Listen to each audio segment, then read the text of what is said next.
Okay. Welcome to the Sarathi classes. मैं आपका सारथी देव कुमार।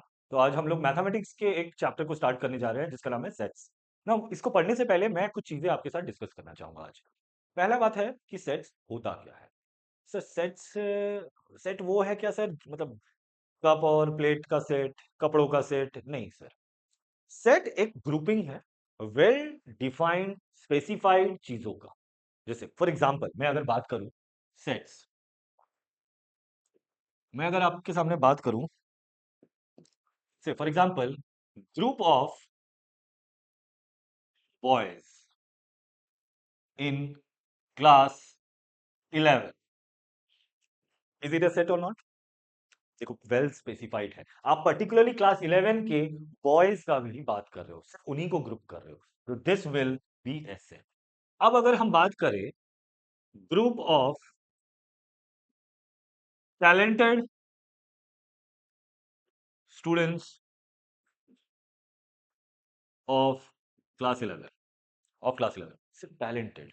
आपके लिए शायद जो टैलेंट है मेरे लिए नहीं है, मेरे लिए जो है शायद आपके लिए नहीं है, दूसरों के लिए नहीं है, कुछ भी हो सकता है। तो ये जो टैलेंटेड है, वो किस बेसिस पे टैलेंट है?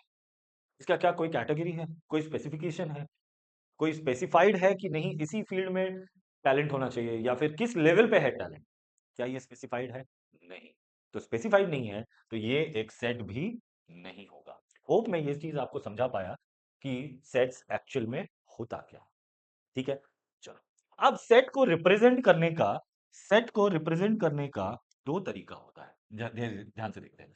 First is roster form, roster form, and second is set builder form, set builder form. Okay.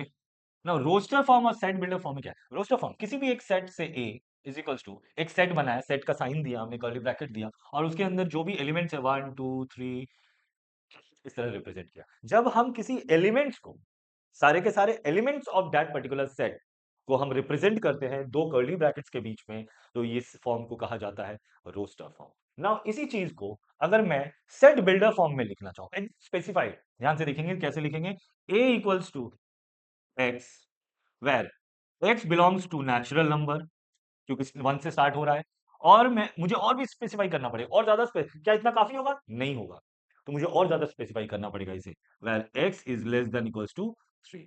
अब मैं इस तरह से लिखूं या इस तरह से लिखूं, दोनों का मतलब सेम ही है, बट इस फॉर्म को कहा जाता है सेट बिल्डर फॉर्म, और इस फॉर्म को कहा जाता है रोस्टर फॉर्म। होप आपको मैं समझा पाया हूं ये चीज। यहां पे कभी कभी सेट बिल्डर फॉर्म में हम वर्ड्स का भी इस्तेमाल करते हैं स्पेसिफाई करने के लिए। फॉर एग्जाम्पल मैंने यहाँ पे सिंबल से समझा दिया है कि x belongs to natural number, इसके जगह अगर मैं लिखता x is a natural number, तो मैं लिख सकता हूँ, बिल्कुल लिख सकता हूँ, कोई इशू नहीं है। यहाँ पे x लेस देन 3, मैं इसको वर्ड में भी लिख सकता हूँ, x is less than 3, less than equals to 3, बिल्कुल मैं लिख सकता हूँ। ऐसे फॉर्म को हम क्या कहेंगे? Set builder form. और इस फॉर्म को क्या कहेंगे? Roster form. Please note down, आगे बढ़ेंगे हम लोग।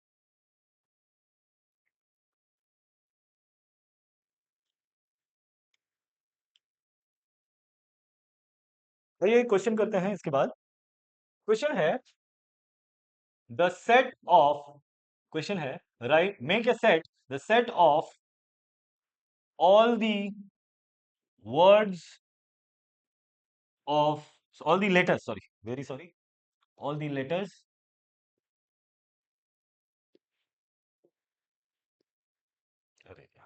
all the letters of the word, word है हमारे पास, हमारा famous word the mathematics, mathematics. ठीक है, ध्यान रखेंगे एक सेट में the order of the element का कोई महत्व नहीं। ऑर्डर आप किसी भी ऑर्डर में लिख सकते हो, आप 5 4 3 2 1 लिख सकते हो, आप 1 2 3 4 5 लिखो, एक ही बात है। ठीक है, क्लियर है। और एक चीज, एक एलिमेंट को एक ही बार लिखेंगे, एक एलिमेंट को कभी भी दो बार नहीं लिखेंगे। तो यहां पे ध्यान से देखेंगे, ए इज ए सेट, क्लियर। अब इसको किस फॉर्म में लिखेंगे सर? हम इसको सेट बिल्डर फॉर्म में नहीं लिख सकते, क्यों? क्योंकि यहाँ पे एक वर्ड है। अब इस वर्ड का अरेंजमेंट भी था, तो हम इसको सेट बिल्डर फॉर्म में तो नहीं लिख सकते, बिल्कुल भी नहीं लिख सकते। हम इसको किस फॉर्म में लिखेंगे सर? रोस्टर फॉर्म में लिखेंगे। ध्यान से देखेंगे, सबसे पहला लेटर क्या? एम, एम हो गया, यहाँ पे हो गया, ये दो एम का काम हो गया। A T H E, correct. A हो गया, टी हो गया, एच हो गया, ई भी हो गया, ए हो चुका है, टी हो चुका है, आई, सी पहले बार नहीं तो सी एस। This is the set of all the letters of the word mathematics. ठीक है, राइट डाउन द क्वेश्चन। अगला क्वेश्चन करेंगे, the set of all vowels in the word equation. अगला क्वेश्चन है, set of all the vowels of the word equation। ठीक है, equation, ई एक Wavell है, यू एक वावेल है, ए वावेल है, आई वावेल है, ओ वावेल है, पांचों वावेल हमारे यहाँ पे मिल गए, A E I O U. Okay, the set will be represented as A E I O U. जैसा कि मैंने बताया, the order of the element doesn't matter. ठीक है, क्लियर है, ये आपका फॉर्मेशन है, ये वो सेट रिप्रेजेंटेशन है जो यहाँ पे मांगा गया है। ठीक है, प्लीज नोट डाउन, हम अगले क्वेश्चन में चलेंगे।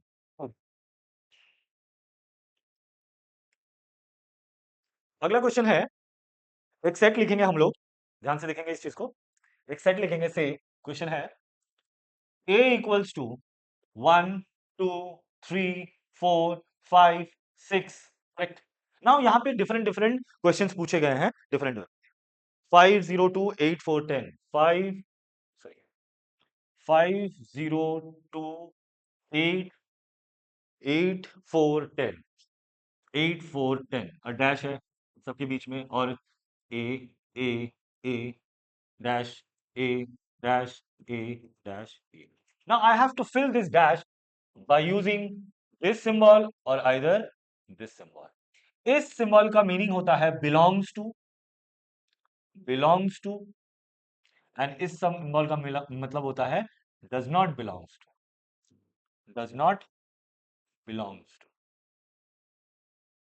ठीक है, अब ये ए क्या है सर, सेट ना, 5 बिलोंग्स टू होगा कि does not belongs to a होगा, 5 यहां सेट में है, तो yes correct, this will be this will be belongs to. Now zero, zero is an element. Zero का अगर का ऐसा आप लोग सोचेंगे कि जीरो कोई वैल्यू नहीं है तो वो तो होगा ही सर, नहीं, बिल्कुल नहीं होगा। ठीक है, तो zero is not an element, 8 is not an element, 4 is an element, 10 is not an element, 2 is an element. Hope आप सबको ये समझ आया होगा।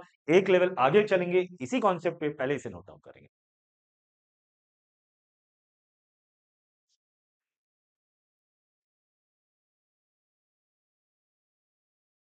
होप आप लोगों ने ये लिख लिया होगा। अगले क्वेश्चन पे चलते हैं, write the following sets in the set builder form. यहाँ पे कुछ सेट्स दिए हुए हैं in the form of roster form में दिए हुए हैं। क्वेश्चन है number 1, a is equals to से 3 3 6 9 12, 3 6 9 12। इसको मुझे कन्वर्ट करना है सेट बिल्डर फॉर्म में। ओके, सेट बिल्डर में मुझे ये रोस्टर फॉर्म में दिया हुआ है, I have to convert it into set builder form. ध्यान से देखेंगे इस चीज को, सोल्यूशन है इसका। अब यहाँ पे हम कुछ, जैसा कि हम जानते हैं सेट इज वेरी स्पेसिफाइड, हम कुछ स्पेसिफिकेशंस ढूंढेंगे यहाँ पे। ये देखिए ध्यान से, यहाँ पे एक पैटर्न बन रहा है, ये 3 वनजा है, 3 टूजा है, 3 थ्रीजा है, 3 फोरजा है। क्या ये सारे 3 के मल्टीपल्स नहीं है? तो मैं लिख सकता हूं a is equals to x, where x is equals to 3n, where n belongs to natural number, n belongs to this, n belongs to natural number। क्यों? 1 से स्टार्ट हो रहा है, 0 से स्टार्ट नहीं हो रहा। तो 3 1 जा 3, 3 2 जा 6, 3 3 जा 9, 3 4 जा 12। ओके, नाउ इस चीज को ध्यान से देखें। अब ये n कहां तक जा रहा है सर? 4 तक जा रहा है, तो मैं क्या लिखूंगा sir? n is less than equals to 4। ठीक है, वेरी क्लियर। अब अगला क्वेश्चन है नंबर 2। अगला क्वेश्चन है 525 125 एंड 625, 5 125, sorry 525 525 125 एंड 625। ठीक है, इसको मुझे रोस्ट ऑफ, अब यहां पे भी हम पैटर्न को पहले ढूंढेंगे कि किस पैटर्न में ये दिया हुआ है, ध्यान से समझेंगे। 5, ये क्या 5 1 जा 5 2 जा 5 3 जा 5 ऐसा है? नहीं, ध्यान से, कोई और पैटर्न। क्या ये 5 का 5 टू द पावर 1 है? ये 5 to the power 2 है, ये 5 to the power 3 है, ये 5 to the power 4 है, बिल्कुल। तो क्या मैं ये लिख सकता हूं a is nothing but x where x equals to 5 to the power n, correct, where n belongs to natural number, correct, इतना स्पेसिफाइड वे में लिखा हुआ है देखो, and n is less than equals to again 4। ये हमारा क्या है, सेट बिल्डर फॉर्म है। होप आप सबको ये सारी चीजें समझ में आई, ये दोनों क्वेश्चन आपको समझ में आया। अगला एक और क्वेश्चन करेंगे, क्वेश्चन है 2 4 8 16 32, 2 4 8 16 एंड 32, ठीक है। क्वेश्चन नंबर 3, इसको हम अगर सेट बिल्डर फॉर्म में लिखना चाहेंगे तो कैसे लिखेंगे, a equals to, again x तो लिखेंगे ही सर ना, x है क्या चीज, ध्यान से देखेंगे, ये 2 1 जा, 2 2 जा, 2 4 जा, 2 5 जा, ऐसा कुछ है क्या? बहुत लोग सोचेंगे 2 1 जा है, 2 2 जा है, अरे यही बना होगा भैया, पूरा तक देखना, एंड तक देखना। कई बार स्टार्टिंग के कुछ पैटर्न आपको शायद मिल रहे हैं, आप सोच रहे हो बाकी का भी उसी पैटर्न में, नहीं। यहाँ देखो 2 1 जा, 2 2 जा, लेकिन 2 3 जा है क्या? नहीं, 2 3 जा 6 होता है, यहाँ 8 है, तो ये वाला पैटर्न काम नहीं कर रहा है।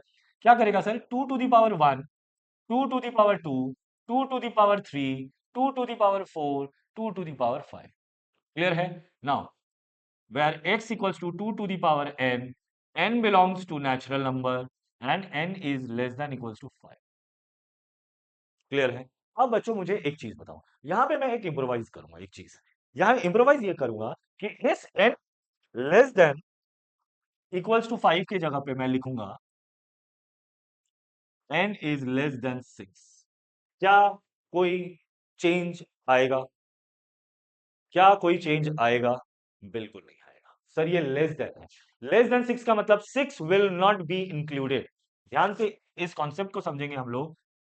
एक होता है ओपन ब्रैकेट, जिसको हम ऐसे डिनोट करते हैं, एक होता है क्लोज ब्रैकेट, जिसे हम इस तरह डिनोट करते हैं, क्लियर है? अब इन दोनों में फर्क क्या है सर, अगर x इज ग्रेटर देन से 0 दिया हुआ है एंड लेस देन 6 दिया हुआ है, तो इसको हम रिप्रेजेंट करेंगे 0 से 6 तक, क्लियर है? 0 से 6 तक, बट ओपन ब्रैकेट है, because they are not included, इसीलिए ओपन ब्रैकेट। ओपन ब्रैकेट का मतलब होता है they are not included. But अगर लिखा होता 0 greater than equals to x less than equals to 6, तब हम क्लोज ब्रैकेट का इस्तेमाल करते, क्लियर है? क्यों? क्योंकि 0 and 6 both are included, that's why हम क्लोज ब्रैकेट का इस्तेमाल कर रहे हैं। Very very important, very very important concept, please note down. हम लोग मूव करेंगे अगले क्वेश्चन।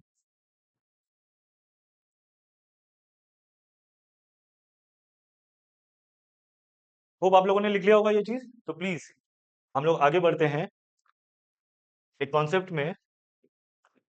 अगला कॉन्सेप्ट है, अगला क्वेश्चन है कन्वर्ट। अभी हमने क्या किया था, रोस्टर फॉर्म से सेट बिल्डर फॉर्म किया था, now we will convert from set builder to roster form. Very very important concept, question directly पूछे जाते हैं, 1 मार्क 2 मार्क के क्वेश्चन में आपको डायरेक्टली पूछेंगे ये चीज, ठीक है? तो पहला क्वेश्चन जो होगा, से फॉर एग्जांपल क्वेश्चन लिखेंगे, क्वेश्चन है a equals to x, x is an integer and a equals to x, x belongs to integer, integer को z से करते हैं, एंड -3 x <7।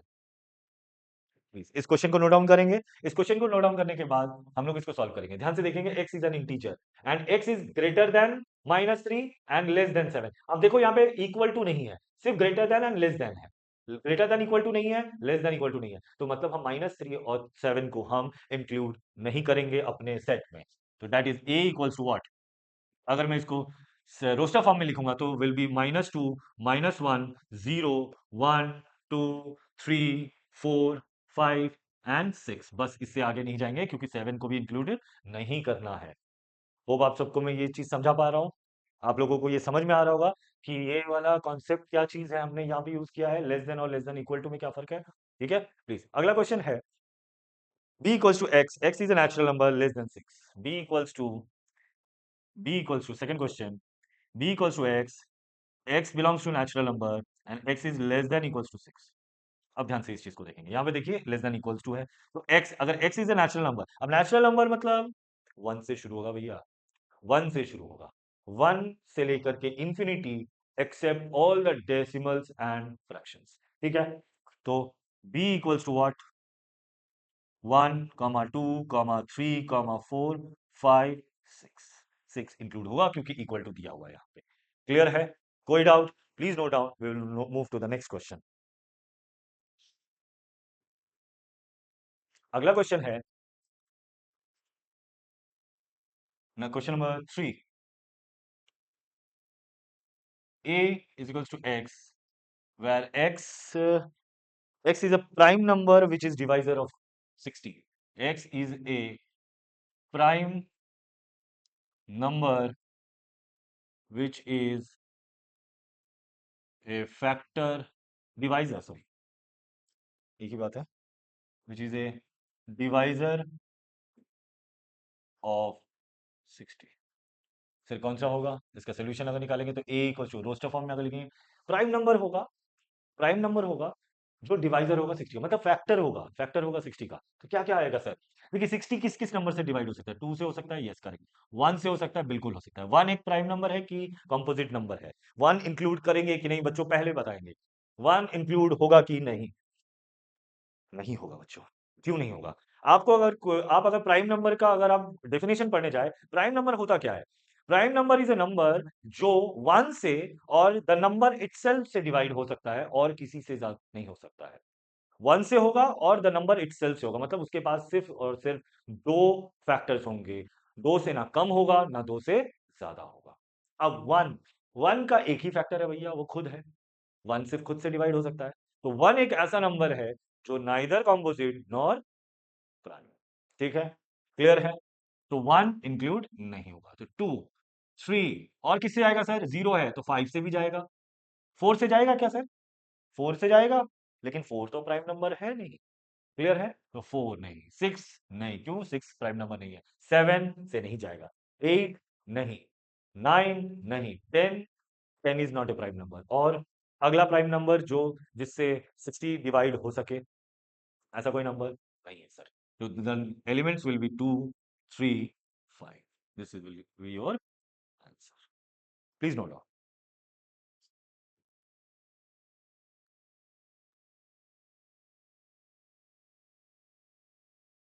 होप आप सबको ये सारे के सारे कॉन्सेप्ट समझ में आ रहे होंगे। नहीं आ रहे बच्चे कमेंट बॉक्स में लिखेंगे, नहीं लिखेंगे, समझ में नहीं आ रहा तो हम इम्प्रूव नहीं कर पाएंगे। अगर आपको समझना है और चाहते हैं कि हम आपकी मदद करें, और हम मदद करना चाहते भी हैं, इसीलिए आए हैं पढ़ाने के लिए, तो प्लीज इस चीज को आगे बढ़ाएंगे। ठीक है, अच्छे से पढ़ाई करेंगे, कहीं भी दिक्कत होगी तो बताएंगे।